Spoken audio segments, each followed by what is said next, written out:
There I was today, minding my own business in my own home when I get a notification that FedEx is at the door. I thought that was weird. FedEx had already been here earlier today. Why are they here again? And then I come to find out that I was receiving a surprise package I had no idea was coming from Super7. And so it is with great pleasure for the first time to share with you that this video is brought to you by Super7. So what was it that they sent me? Well, it was none other than the first official wave of their newest Toho line, Fun. We got to see these guys late last year with the Godzilla Day 2024 release, and now they're finally here, and I am so happy to have these guys in hand. I do have the first three figures here that we're going to be taking a look at, as well as a very special fourth figure that isn't even out yet. But first, let's start with Godzilla 89. This is the second time that we're seeing this sculpt, the first being the special silver edition that came out Godzilla Day 2024, but here he is in a much more movie accurate color deco. He's got the yellow eyes, white teeth, beige claws. A couple of the spines on the back are painted gray. This is definitely the shiniest figure in the wave.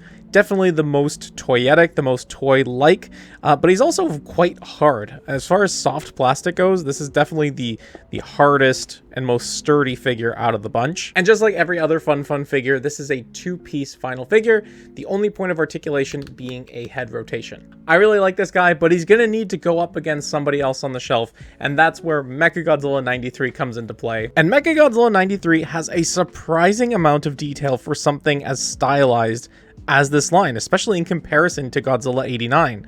You have all of the panel lines and the geometry that you would expect from a more high-end figure and a much more detailed figure, but they've really managed to capture a lot of what makes Mechagodzilla 2 look like Mechagodzilla 2. They even managed to make him stand ever so slightly taller than Godzilla 89 to keep him in scale. I know I said I was kind of over Mechagodzilla 2's design, but I gotta say, here in the Fun line, he's kind of winning me over. The third figure of this wave is Godzilla -1, or Godzilla 2023, however you would like to say it. And I think that this is my favorite figure of the wave. The way they've managed to capture Godzilla -1's appearance and his almost ferociousness, he looks a lot meaner than the Godzilla 89, while still being in his cute inflated form. He does have the scar across his chest and his cheek, and the inside of his mouth appears to be painted as well, which is something that we'll touch upon in just a moment. And as for the last figure in the package that Super7 sent me, they have the Godzilla -1 color version. This is going to be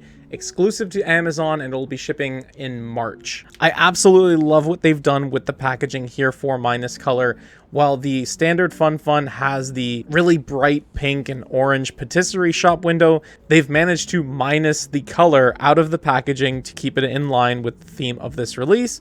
And for the figure itself, the body is the same, save for the grayscale paint deco, but the head is actually different. He's rearing his head up in more of a roaring position. And this really makes me wonder if we're going to get a charging version later with the inside of the mouth painted blue as opposed to a fleshy red or the grayscale that you see here. Now, I'll be completely honest with you guys. I first caught wind that there was going to be the debut of a new product category shortly before Godzilla Day 2024. And when I first saw the news article that broke the news about these, I wasn't completely on board. It wasn't very exciting to me. But then I realized that they were going to be styled after Japanese soft vinyl toys, and that did get me a little bit more interested, just because I do like soft vinyl, Sofubi, but it's largely a market that's just really expensive for just the average Joe. Then of course I had my latest interview with Brian Flynn back in November 2024 when he was talking about what this line means to him and his overall love of Japanese soft vinyl toys. And in regards to the name Fun, here's what Brian had to say about it.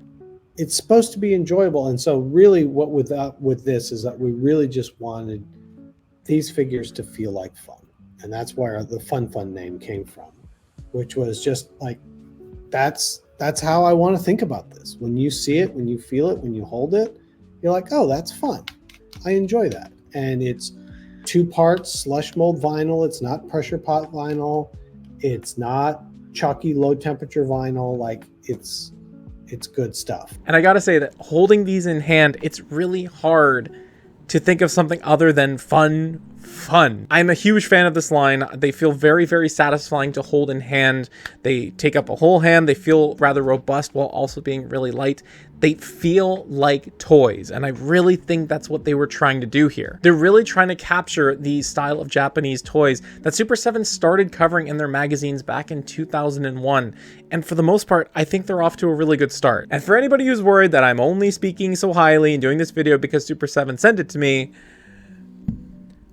those are the funds that I ordered like last week that came an hour before I got these ones. Yeah, when I say that this was a surprise box, it really was a surprise box. I unboxed the ones that I paid for before I got the box of ones that I was gifted from the Super 7 marketing team. After getting that first one from Godzilla Day, I fully intended to pick these guys up, and I'm really, really glad that I did. And now that I have an extra set, I actually plan to just let my daughter play with them. She actually had this really sweet moment earlier today where I handed her Godzilla 89, and she sort of just grabbed it with both of her hands, which the figure barely fits in her hands, and she just brought it up and kissed it. And it was the sweetest thing, and it made my heart very, very happy. I have some ideas for what I want to do on Instagram with these guys, so if you're not following me on Instagram, do check out the link tree in the description. If you're looking for a break from the seriousness of like super accurate high-end collectible figures and are looking for something that's a little bit more fun, if you have been trying to break into the world of kaiju soft vinyl toys but have found it, you know, prohibitively expensive,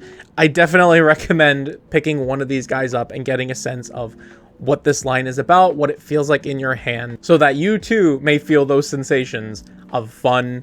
Thank you so much to the Super 7 team for sending these my way, especially the minus color. Honestly, I think I might actually keep him in the package because the packaging is just so cool. I'll put a pre-order link in the description for this guy from Amazon. He's up on Amazon Canada as well. I also have my affiliate link up for direct from Super 7 for the funds in case you're looking to pick up any of these figures. So that's gonna be it for me, but I'm curious to hear from you. Are you interested in the fun line? Have you picked up any of the releases? Are there certain characters from Toho that you'd be more inclined and you hope to see down the line? Let me know in the comment section down below. Thank you so much for watching, and until next time, I will see you again soon. Bye-bye.